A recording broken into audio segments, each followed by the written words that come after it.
Hey there. Welcome to Rate the Dream, Life, Love, and Mortgages.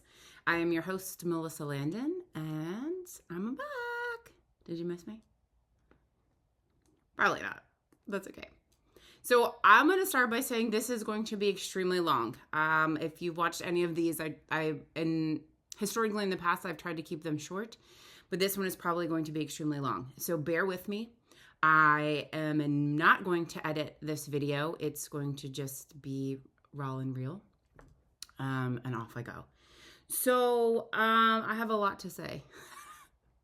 I know we're all shocked by that. I always have a lot to say. I'm very opinionated. But when I started this adventure, I had no idea what I was doing. Okay, I still have no idea what I'm doing. I mean, I got a fancier background, this cool mic. The lighting is slightly better. My editing skills are still terrible. It'll probably echo because I'm sitting in my basement. Anyways, I digress. But I just knew that I had stories to tell, and on a whim was like, okay, yeah, let's create a podcast. I just figured people could relate to things. I could educate on mortgages, tell funny stories, tell real life stories, and just have fun with it. I mapped out a few episodes and I had a few guests on. They, told their stories. My partner at the Landon Group, she came on, and off I went. And before I knew it, I had 16 videos. Some of them were better than others.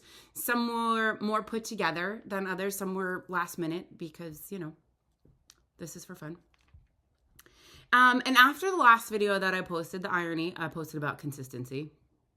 That one right out the water.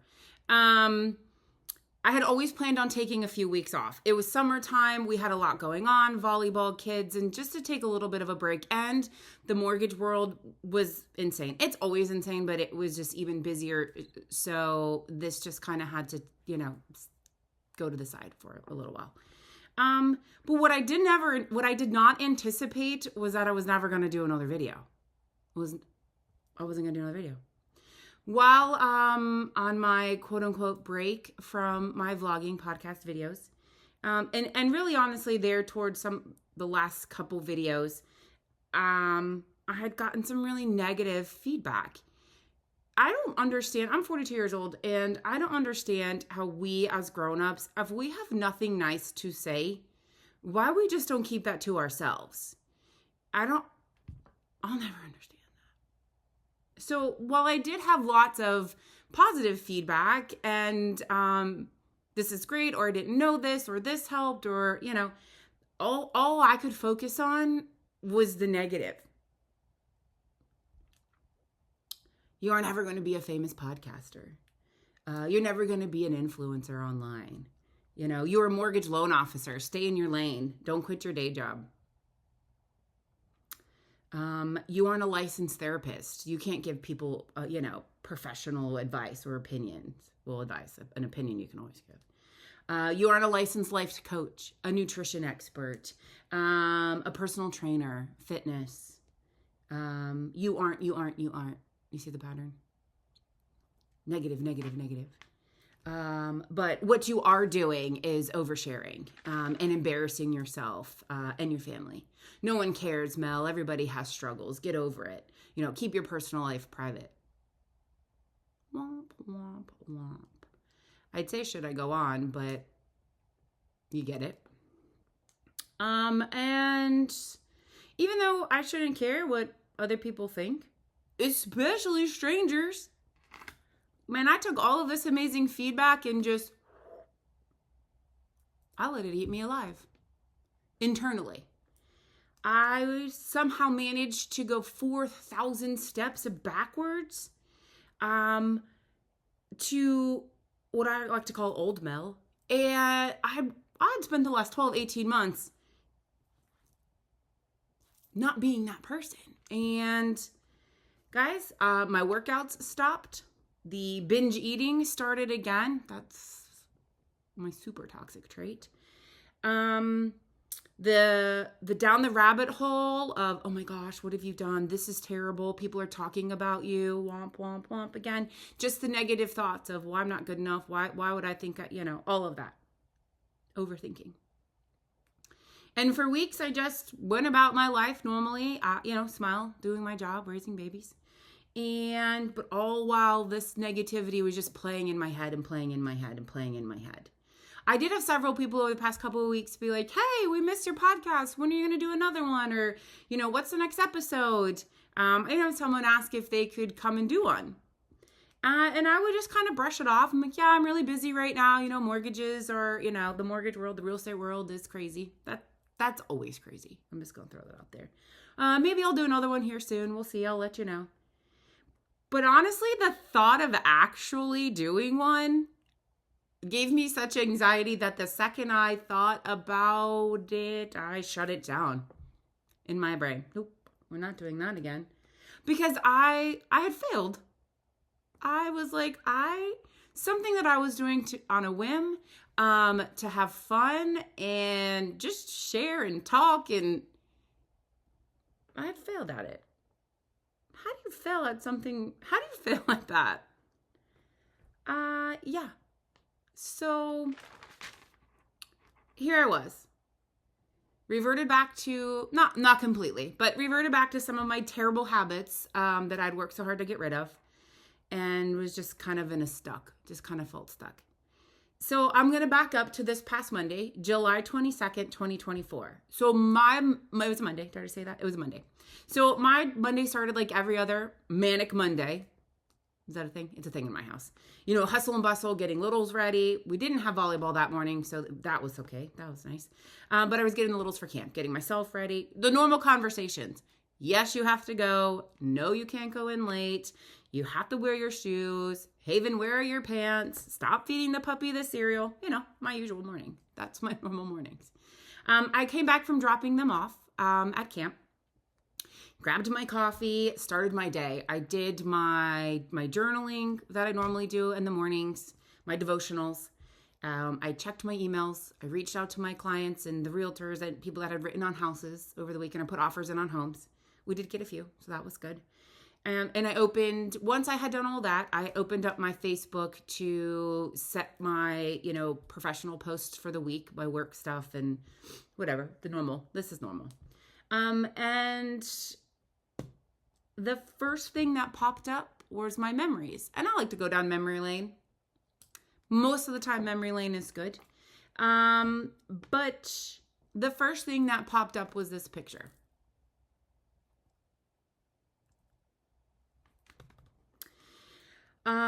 Friends, this woman in this picture had just spent 8 weeks of her life, 8 weeks, revamping, refocusing, mentally, physically, emotionally. Let me just read you what I wrote. Okay. I already told you this is going to be long. 8 weeks ago, I decided it was time to make myself a priority. It was time to get my shit together. And be the very best version of myself for myself. You can't be happy in life if you aren't happy with yourself. Now, don't get me wrong. I am a happy person and I love my life. I am very, very blessed and I thank God daily for everything. I just wasn't loving myself. In fact, I was so uncomfortable in my own skin. I was hard to be around. And I literally hated myself. So no more excuses. I gave myself a small goal of 4 weeks, and I decided on a nutrition program and a daily goal of 30 minutes a day of exercise, prayed to God to see me through it, and off I went. These past 8 weeks of my life have been hell. They were hell. Lots of ups and downs, professionally and personally. But in these past weeks, I have found strength that I didn't even know I had. Well, actually, I knew she was in there. I just had to bring her back. I pushed through it all. I was not giving up because I had something to prove. I'll show you. I didn't enjoy it, but I did it. Rain or shine, I did it. Early in the morning or late at night, I did it. And I kept doing it. I did cry a few days. I phoned a friend, texted my coach for encouragement and advice. I went to bed early to not eat popcorn and candy. If you know, you know. But I did the damn thing, and I'm still doing it. Today, I am 30 pounds lighter and really, truly very proud of myself. I surpassed my initial goal And I've given myself a new goal. Monday starts the next 8 weeks. Sidebar, I did do the next 8 weeks, and to date, I'm total down 65 pounds. But here's what I continue to write. It's not the number on the scale. It is making myself a priority again. So I can be the best wife, best mother, daughter, coworker, friend, loan officer. Focusing on myself gave me a lot of clarity too. I am literally a different person, and I love myself again. I love myself more than I have ever before, and I'm ready for whatever God throws at me next.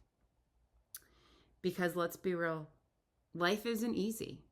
It's hard, and then harder, and then good, and then really good, and then hard again.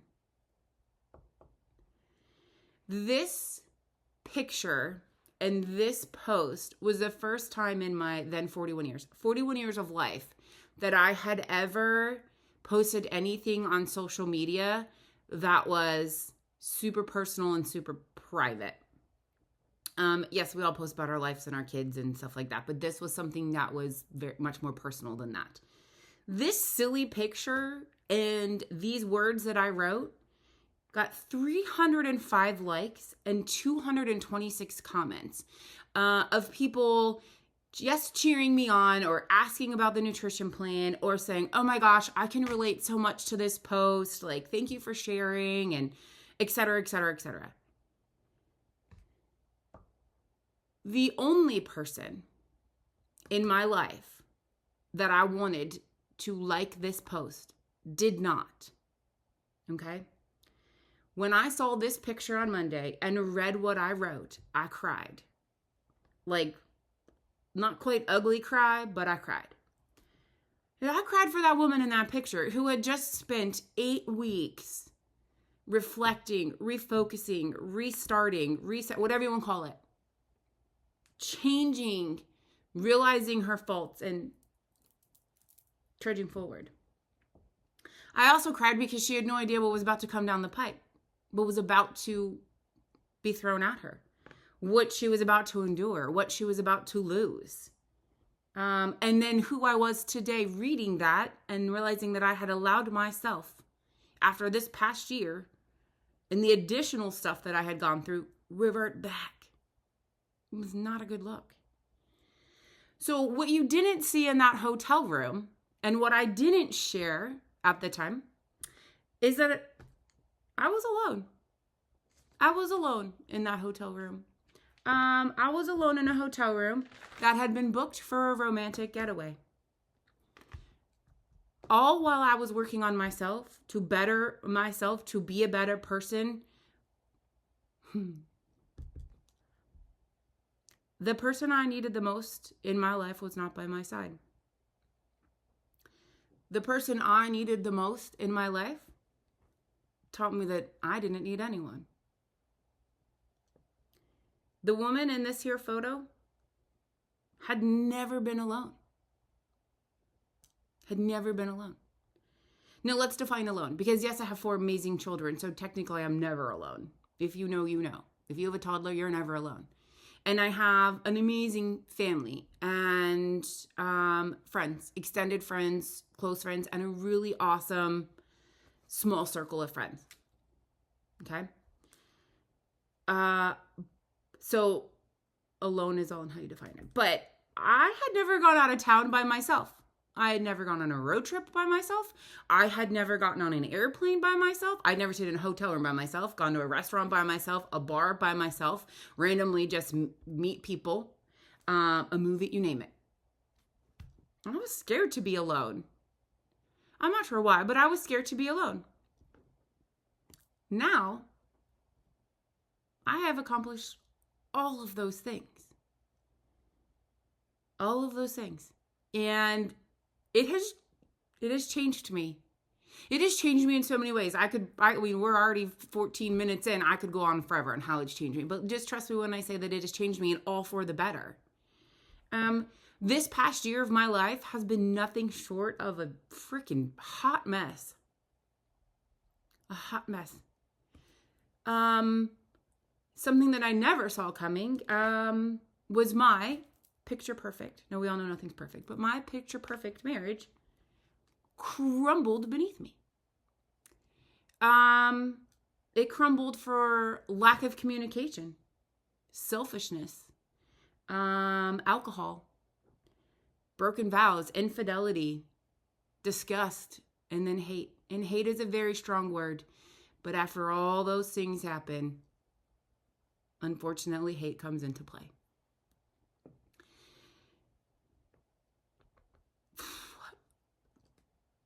For several months, I barely ate. I barely slept. I raised children solo. I busted my ass, not at work. Now I always do, but it's different now when you're doing all these other things. I did so many firsts by myself, holidays by myself, birthdays by myself, trips by myself. Yes, my family and my small close friends helped me accomplish all of these things. So there's no downplay to that. There is not. I'm acknowledging every person in while I was going through all this, and the ones that still do, because they're out there, that picked up the phone when I called. Helped me get up off the bathroom floor at 2 a.m. when I was crying. Let me tell you that I would not have been able to do any of these things without them. So thank you. If you guys are watching, thank you. I fought tooth and nail to protect my children. I fought to protect them from all the negativity that was going on around them. I spent every last dime to fight the fight. All while at the same time loving somebody that was lost and fighting his own fight. His side, his opinion, his story is not mine to tell. This is mine. I had finally, or so I thought, was finally coming to a place of acceptance and forgiveness. As I had to accept the fact that this was now my life. And I was not going to let it define me or break me or change me, because I had worked really hard. I had babies to raise. I had a career to continue with, a team that we're building, an empire, as we like to call it.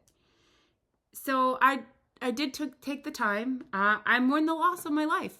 I know that sounds weird, but I mourned the loss of my life as I knew it. The loss of my best friend, my partner, my children's father, my other children's stepfather, and him, and the future that we had planned together. My biggest flex during all of this, which if you knew me during all of this and really knew, you knew, I hit it, or I thought I hit it. But my biggest flex during this was because I loved him so much. I loved him so much that even when he was hurting me, even when he hurt me, I tried to understand the why. I tried to help him. And at this point, I had to stop. And because all that was over now. And I had a new life to create for myself and my children. So fast forward a little. I posted a random video I think it was a Friday, not sure. Just about, literally it was called The Struggle is Real. Because it is. And so many people are going through so much in their personal life. Some people are oversharers like me, and no, people keep it to themselves. But you know what? We're all struggling. So be kind. And help your friends. If you know your friends are struggling, you know somebody is going through something, reach out to them, be there for them. And then for the second time in my life, this video also got ridiculous amounts of views and likes and comments, and that's kind of where I come to this. Jokingly, one of my friends said, you should create a pod or a podcast, a vlog. And I said, I don't know what I'm doing. People just turn on your camera. Just turn on your camera and talk. And I thought, well, that sounds ridiculous. Here I am. Anyways, so the vlog started. vlog started. And then God threw me a curveball. Life threw me a curveball. Per usual, friends, right? A chance at reconciliation. Something that I never thought was ever going to be possible. Or even in the cards. A do-over. Sorry. A reset. Could we? Could we wipe the slate clean? Could we forgive the wrongs? Be better versions of ourselves? Because we weren't going back to what we had, what we were, because clearly that was not working. Could we learn from our mistakes? It was a very, very unpopular decision. A very unpopular decision. I got a lot of opinions, unsolicited opinions, but that's okay because they were deserved. Because a majority of the people that had the very strong opinion had been by my side the past handful of months. They knew what we had gone through and the concern moving forward. And I listened to them, and I would be on it. I'm going to be honest, and I've lost a few friends because we decided to do it. We decided to go for it. We decided to start over, renew. I'd be lying if I said it wasn't hard, if it didn't have its challenges, if there weren't days where we probably look at each other and we're like, but what I can say is we recommitted. We recommitted ourselves to each other, for ourselves, for our children, and for our family. And we decided we're going to do this. And we're going to continue to be the best versions of ourselves and help each other be the best versions of ourselves. And show our children love, real love. And people ask, well, why? And the only answer that I can say is because he's my person. And that's why. I also, people ask all the time, how's it going? How'd you do it? How'd you get to, where you are now? And I could do a long-winded story. We all know I love to talk, but I simplify it. And the simplified version of it is forgiveness. Lots of forgiveness. Faith in God. Sobriety. And communication commitment. That was a lot longer, but that's the gist. A lot of times I just say faith, sobriety, and forgiveness. Because those are the things those were the key elements. So I say all this on my long-winded video. Because as I am never going to be a famous podcaster or an influencer. Mortgages are my hustle. Mortgages are my jam. It's my passion, helping people buy houses, whether first-time home buyers, moving up, renters, you name it. That's my deal. That's what I love. That's my passion. I'm not quitting my day job. I will never be a therapist, a nutritionist, a life coach, a fitness expert. Again, that's not who I am. But I do have a story. And a story that makes me me. And a story that I like to tell. And I have lots of little stories in my 42 years of life. We all do. And I like to tell the story because, again, if one person hears it and they're able to relate and go, and it helps them overcome something that they've gone through or going through, then all the judgment and all the ridicule and all the trolls, I hate to call them that, it was worth it. Yeah. That's my story. That's my story today. To date. There's lots of little stories in between. But that's the story of how the woman in the photo from a year ago became who I am now. How the woman hiding behind the smile. I faced my biggest fear in life. And I overcame it. And I came out on the other side. No, this one has a happier ending than most. But I think in the end, it when you overcome the challenge, whatever, you create a new happy ending, right? It's not always the thought. That's not always what we thought it was going to be. The vlogs, they, in a weird way, have helped me heal, because it made me be honest with myself. And when I would share a story, or a lot of times I would restart, be like, oh, that was a lie. And so they helped me be really honest with myself and the things I was going through in life and the circumstances. And I was able to share my personal challenges, my struggles, and my growth. And it was relatable. You know, it makes people realize not everything is the picture perfect that we portray on social media. It's just not. I'm good with it. I want to see your accolades. I want to see your kids. I want to see what you ate for dinner. I want to see the trip that you're going on. I like all those parts of my friends. I want to see all the joys in their life. But you know what, friends? It's also okay to share your struggle. You don't have to, but it is also okay. I can also tell you that I am not reverting back to the old Mel. Okay? I see it, and I'm moving this way. So, enough of all of this, because I'm 26 minutes in. My plan is to continue. I'm going to continue posting as I see fit. I do have a handful of people that I'm like, please come on my podcast. I want to hear about your story. I want to hear about your business. I want to share with people. I had posted a couple weeks ago, I need some podcast ideas. There were some funny ones. And you know what? I'm probably going to do them, because it doesn't matter. This is fun. And anyways, I'm rambling. But I hope to get a post in a week. Maybe not, at least once a month. We'll see how it goes, how life goes, because it's always crazy. Thanks for tuning in and hearing me and my story. As always, have a fantastic weekend. The Olympics start tonight. I don't know if you're a nerd like me. I love the Olympics. So I'll be watching that. All right, friends. Take care. See you soon.